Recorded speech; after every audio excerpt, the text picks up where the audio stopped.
Hello friends, welcome to my channel Rinki's food lab. तो आज कुछ मीठा हो जाए, तर मी आज बनवणार आहे गाजरचा शिरा। चला याची रेसिपी बघूया।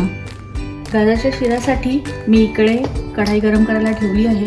त्यामध्ये मी 3 चमचे तूप टाकते आहे, 3 चमचे मोठे।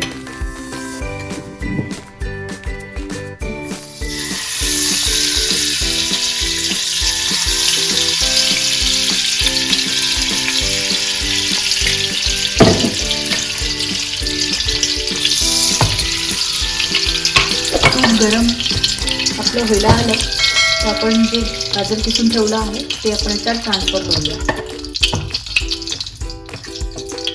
आपलं तूप गरम झालेलं आहे। आता मी हा जो किसलेला आहे गाजर तो मी याच्यात टाकतो।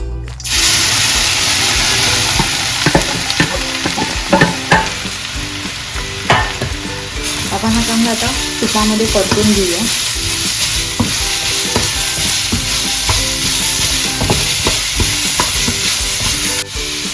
दोन मिनिटं चांगलं याला परतून घेऊ, म्हणजे जे आपले गाजर आहे चांगलं भाजून होतील मस्तपैकी, म्हणजे जो गाजराचा कच्चापणा आहे तो निघून जाईल।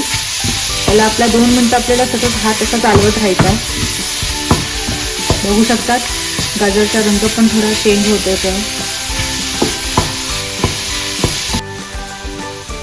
साधारण 2 मिनिटं माझा परतून झालेला आहे इकडे।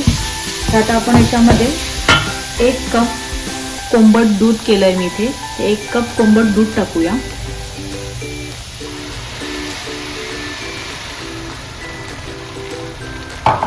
याला आपण चांगलं एकजीव करून घेऊ दूध आणि गाजरला।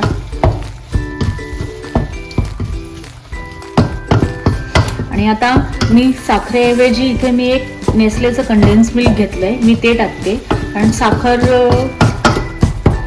त्याच्यामध्ये साखर ऑलरेडी असते, त्याऐवजी मी कंडेन्स मिल्क टाकतीये। आता मी इकडे जे कंडेन्स मिल्क घेतलंय ते टाकते। मी याच्यात साखर अजिबात टाकणार नाही, कारण आपल्या कंडेन्स मिल्कमध्ये साखर खूप असते। मी साखरेऐवजी मी कंडेन्स मिल्क टाकते, म्हणजे आपला थोडासा जी चव आहे ती खूप छान लागेल। आता हे कंडेन्स मिल्क आणि शिरा पूर्ण परतून घेऊ आणि पूर्ण त्याला एकजीव करून घेऊ। मी इकडे इलायची पावडर करून ठेवली, मी ती टाकते याच्यात।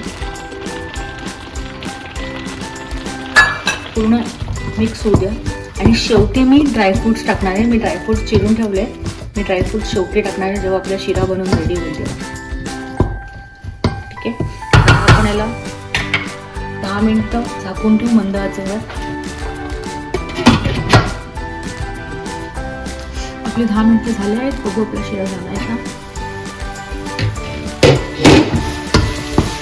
हे बघा पूर्ण दूध आणि जे कंडेन्स मिल्क आहे ते सगळं सुकून घेतलं किंवा पिळून घेतलं।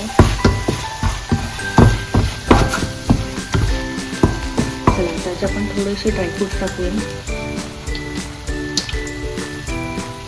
ड्रायफ्रूट्समध्ये मी बदाम, काजू, पिस्ता हे घेतलेलं आहे।